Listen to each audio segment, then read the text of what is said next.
Today's episode of World Trigger was nothing less than an absolute masterclass episode. I mean, from everything with Captain Yuba and the fights throughout this episode was done so well, from the animation, the choreography, and the camera direction, that whoever was in charge of the episode in terms of the storyboard deserves some major props. There were so many times in this episode where I had to stop and rewind the scenes because I was just so surprised on how much effort and animation they put into this episode. It's episodes like this that make me hope that one day we get a World Trigger movie where they can just really show off all the agents and their combat styles and how far this series has come truly over the years. Yet again, another prime example of how this series has aged like fine wine. The MVP this week, without a doubt, goes to Captain Yuba for, I'm sure, our obvious reasons. The way this episode started off was an absolute blast. Obishima and Kai duking it out with Captain Yuba throwing in support fire, and things just automatically began to look good right off the bat. Right then and there, I already knew this episode was about to take off, and it gradually just took off as it went on.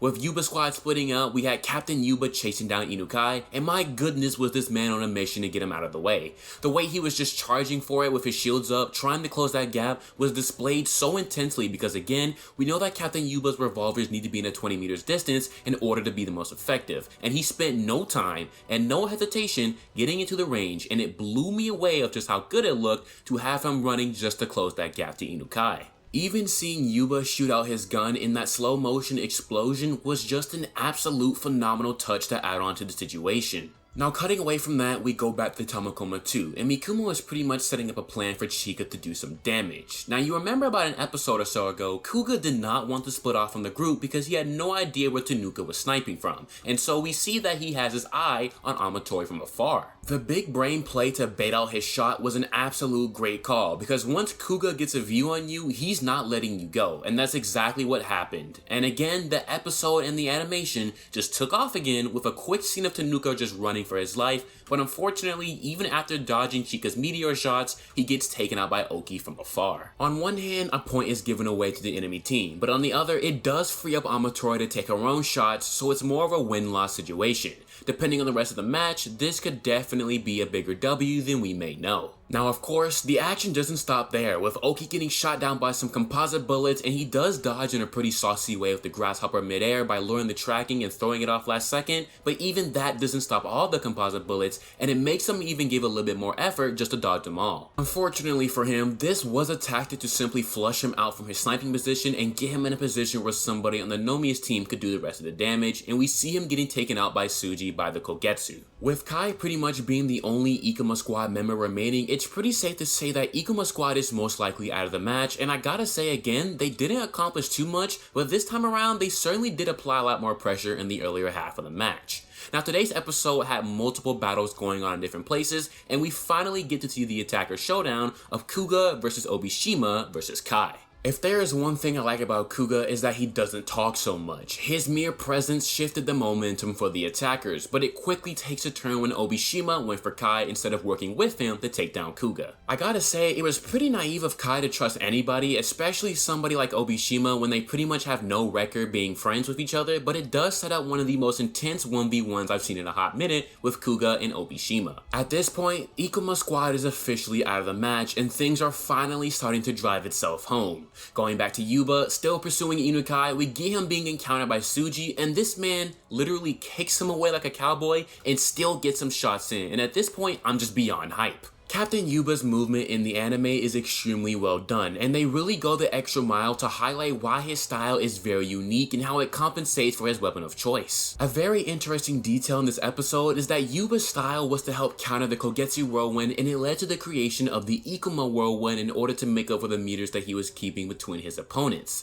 Just goes to show how everybody can inspire so much growth amongst each other. The grand finale of this episode really begins when Ninomiya makes his grand appearance in front of Yuba. We know that the showdown between these two has been predicted for a couple of episodes now, but who will stand on top will all come down to a battle of distance. This does of course throw Yuba Squad's plan off for a second, and the idea of Obishima retreating is out there, but Kuga for one is definitely not letting her get away. Remember when I said earlier that Kuga's presence literally shifted the battle for the attackers? It really made Obishima zone in on him, and because of that she wasn't aware of her surroundings. Kuga drove her straight into the spider zone, and from there it's literally not even fair. It's like a bullying match at this point. Kuga doing his usual speedster things and getting his licks off left and right, but then the biggest surprise of the entire showdown comes when Kuga displays his scorpion pinball. Now you may be wondering how exactly did Kuga throw it, and I can tell you that the answer is in this episode, but you're going to most likely have to go back and pay very close attention to the moment he threw it as it was going towards Obishima, and you might just see the answer.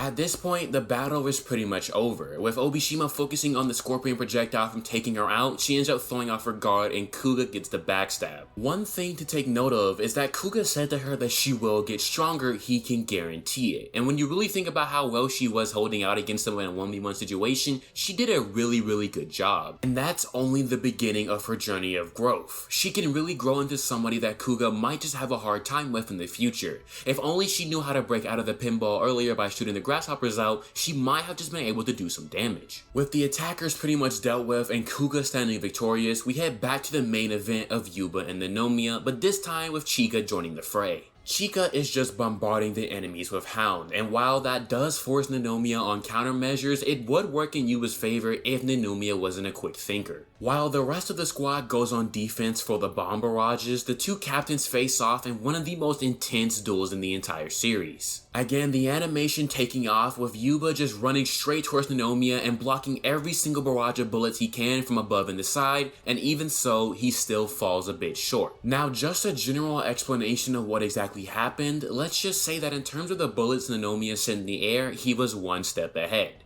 The final team standing in the round 8 finale and the season 3 finale of World Trigger next weekend will be Ikoma 2 versus the Ninomiya squad, and an incoming strategy that you guys will not see coming. This episode's MVP is without a doubt Captain Yuba. The absolute unit put on one hell of a show in today's episode, from just all the running animation being so fluid and just how intense he can be when you get into his range. Without a doubt, I would be very excited to see how he handles in an invasion of a large scale similar to After Couture. Next week is the season finale for season 3, and let me just go ahead and say now that it has been an absolute pleasure covering the entire season for you all, and I cannot wait to see how things come together next weekend. Today's episode animated chapters 190 to 192 fully, and with that is going to bring me to the end of this episode review.